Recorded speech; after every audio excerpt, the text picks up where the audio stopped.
Welcome, everyone, to the Apoco-Larry podcast. I am Steve. He is... Lawrence Van Beek.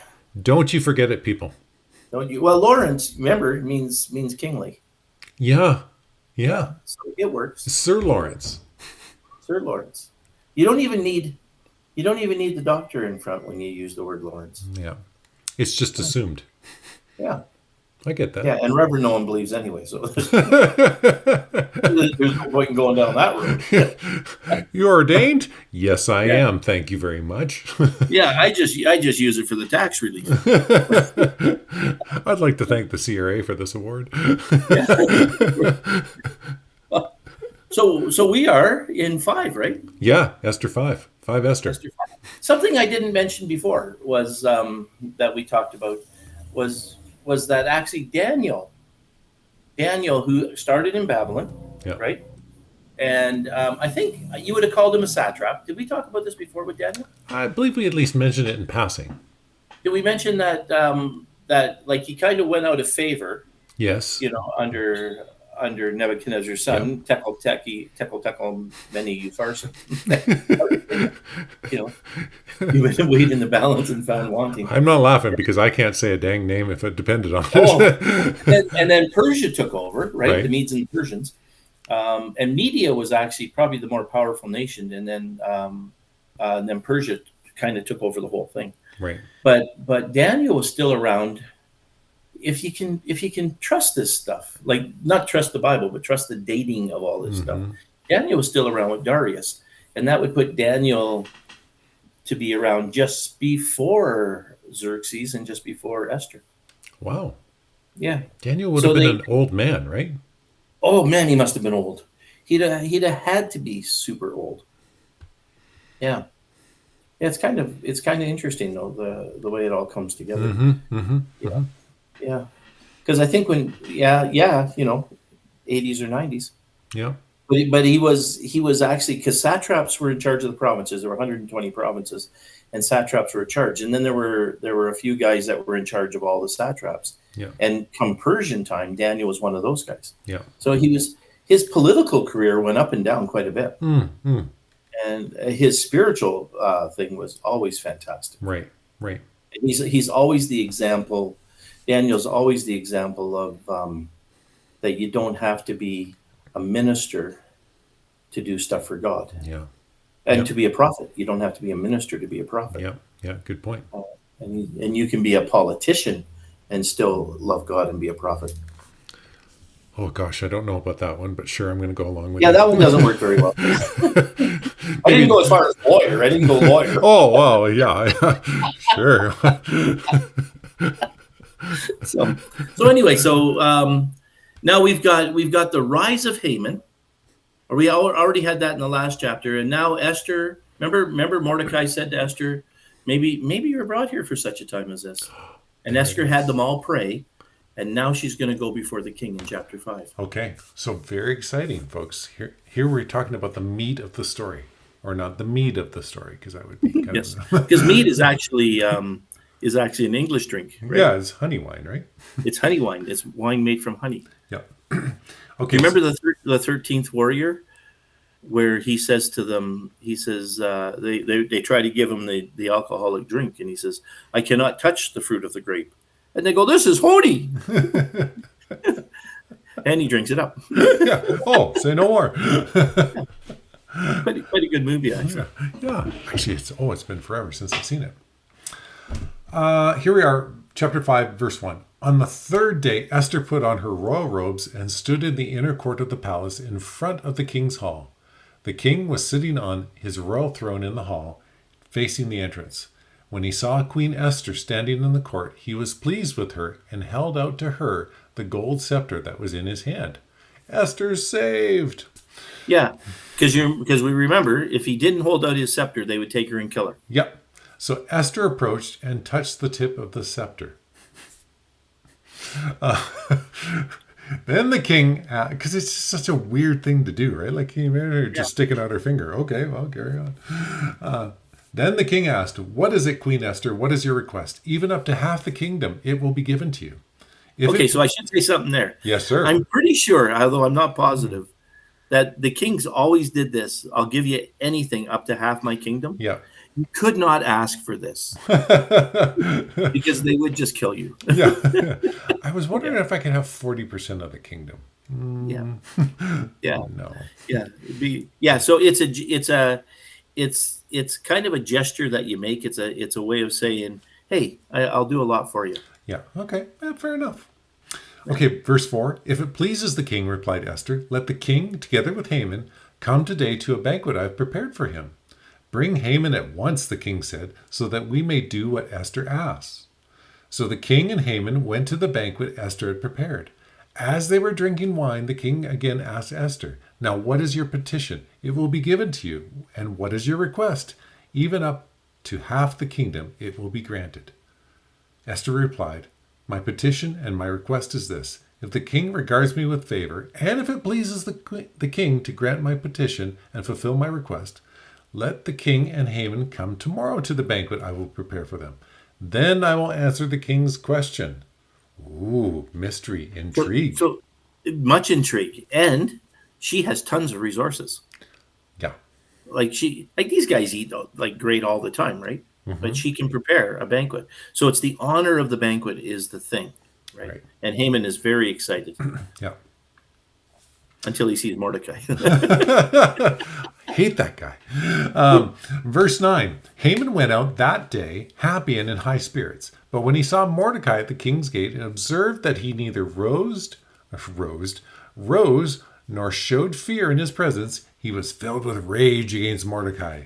Nevertheless, Haman restrained himself and went home. Calling together his friends and Zeresh, his wife, Haman boasted to all of them about his vast wealth, his many sons, and all the ways the king had honored him and how he had elevated him above the other nobles and officials. And that's not all, Haman added. I'm the only person Queen Esther invited to accompany the king to the banquet she gave. She has invited me along with the king tomorrow. But all this gives me no satisfaction as long as I see that Jew Mordecai sitting at the king's gate. Wow. His wife Zeresh and all his friends said to him, have a pole set up. Who says, hey, I got an idea, and they come up with this. Have a pole set up, reaching to the heights of 50 cubits, and ask the king in the morning to have Mordecai impaled on it. Yeah, now that's different, right? So everything you see, they set up. They usually set up gallows. Yes. But in this, it's saying they're going to impale you on a pole. Now, 50 cubits, by the way, 50 cubits, it depends on where you're from. So like in Egypt, a cubit was 52 centimeters.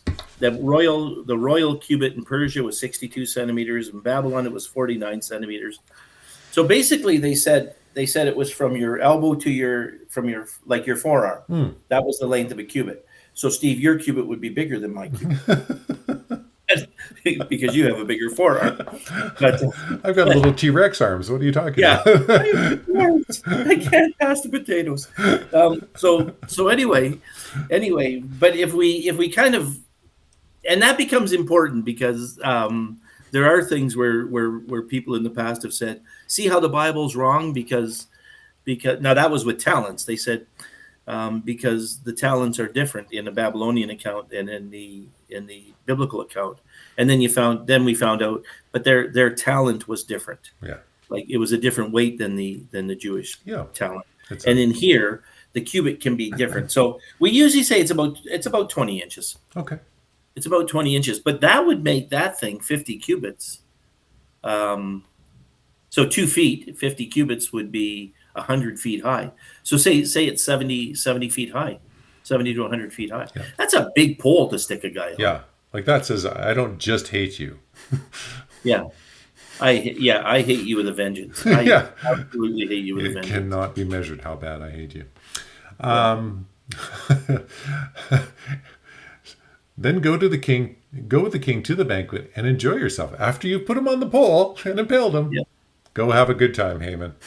go and enjoy your time with the king and Esther. Yeah. Yeah. And there's not much more to be said there, right? Yeah. And it ends off with this. This suggestion delighted Haman. And he had the pole set up. What a great idea. I'm going to get that guy tomorrow morning. See you then. Yeah, and I don't know where you get 100-foot like a pole that long. I don't know if Um, the cedars of Lebanon grew that high. Maybe they did. Maybe may, you could. maybe he just stopped by the local Persian Home Depot. Well, it's possible, right? Yeah, So, it's possible. do you got a pole around this place? Yeah. Funny No, no, you. that was not big enough. No, we call this the impaler. That's exactly what I'm looking for. I'll take it. I might buy two because we're going to get the rest of them after. Oh gosh, here we go. Chapter 6. And of course, there's always the twist in this story, right? So Haman thinks this is all about him, and then this chapter 6 happens. Yeah. That night the king could not sleep, so he ordered the books of the Chronicles, the record of his reign, to be brought and read to him. And we should, yeah, Poor we should guy. we should mention this. So the king there was a guy in the palace that would write down the history, would write these diaries of what happened. So he'd be kind of hanging around the courtroom all the time, like Yeah. taking notes. Yeah. Yeah. Verse 2. It was found recorded there that Mordecai had exposed Big Thana. Sounds wow. I know. The names do help. Teresh, Big Thana, and Teresh, two of the king's officers who guarded the doorway. Who Do the hip hop singers. That's right. That's right. Gosh, you can't make this up, and we're not. Who conspired to assassinate King Xerxes? What honor and recognition has Mordecai received for this? The king asked. Nothing has been done for him, his attendants answered. The king said, Who is in the court? Now Haman had just entered the outer court of the palace to speak to the king about impaling Mordecai on the pole he had set up for him. His attendants answered, Haman is standing in the court. Bring him in, the king ordered. When Haman entered, the king asked him, What should be done for the man the king delights to honor? Oh, Haman, you're in your moment, aren't you? Oh, Now Haman thought to himself, this is verse 6b, Who is there that the king would rather honor than me? So he answered the king, For the man the king delights to honor, have them bring a royal robe the king has worn, and a horse the king has ridden, one with a royal crest placed on its head. Then let the robe and the horse be entrusted to one of the king's most noble princes. Let them robe the man the king delights to honor, and lead him on the horse through the city streets, proclaiming before him, This is what is done for the man the king delights to honor. it doesn't. The story does not get better, does it? It's just so good. It could not be better. Yeah, Haman did not see this coming. He did not. He did not. Yeah. And here he goes. Here goes Haman. Verse 10. Go at once, the king commanded Haman. Get the robe and the horse and do just as you have suggested for Mordecai, the Jew, who sits at the king's gate. Do not neglect anything you have recommended. So Haman got the robe and the horse. He robed Mordecai and led him on horseback through the city streets, proclaiming before him, This is what is done for the man the king delights to honor. Afterward, Mordecai returned to the king's gate, but Haman rushed home with his head covered in grief and told Zeresh, his wife, and all his friends everything that happened to him. His advisors and his wife Zeresh said to him, Since Mordecai, before whom your downfall has started, is of Jewish origin, you cannot stand against him. You will surely come to ruin. And while they were still talking, the king's eunuchs arrived and hurried Haman away to the banquet Esther had prepared. Now, there's a couple of strange things here. Like the story's fabulous, Yeah. but the king knew at this point that Mordecai was a Jew. I'm sure the king completely forgot about his edict about killing all the Jews, right? And then this little piece here is weird, where they say because he's a Jew, you're gonna come to ruin if you stand against him Right. because of his Jewish origin, which is really weird, isn't it? So are they saying let's just hold off because we've got this great killing coming, next year in a little while, we're going to be killing them all. So let's just hold off because we don't want to bring this all to our crazy king's attention at this point. Right. I'm not sure. Now the story still fits, right? Yeah. Here he wants to impale Mordecai. Instead, he's walking around with him on the horse. It's funny the king didn't notice just the audacity of Haman when he said, like his idea of putting the robe on, the royal robe on a horse, like that's almost to take over the kingdom kind of a move. Oh, wow. Okay. So there's such significance in just that one act right there. Yeah, if it had been Haman, with his wealth and with his power, he'd have been in an incredible position. Interesting. But because it's Mordecai, who's a marginalized person in the kingdom in some ways, right? Because of his Jewishness, Yeah, it's not as big of a deal. not as big of a deal, except just how upset Haman is over the whole thing. Yeah. And Zeresh says basically, "Oh, my friend, you're screwed." Yeah. Let's just hold off here, see how this thing plays out. Yeah. And then next week we're gonna actually finish the book, and we'll see how it plays out. And Now, for those of you, do not read ahead. Don't ruin the surprise. that's right. If there's ghosts in the basement, don't go downstairs. Yeah, that's right. For those of you who watch lots of Veggie Tales, it's a great one, but don't do it. But no, my friend, what a fascinating story, and I appreciate you providing context to the little things like that, where you just read this over, and it's so easy to gloss over some of this stuff. And it's interesting, like you said, how the NIV renders this out as opposed to some other text, right? Because they say build a gallows, and this one has, Haman basically getting impaled. So, interesting.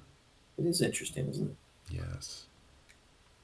Well, folks, thanks so much for being here this week. We're going to finish the book off next week, and boy, it's going to be fun. Because again, bad things are about to happen to poor Haman here. And, well, pride comes before the fall, and it certainly did, didn't it? But, my friend, thanks so much for all of this.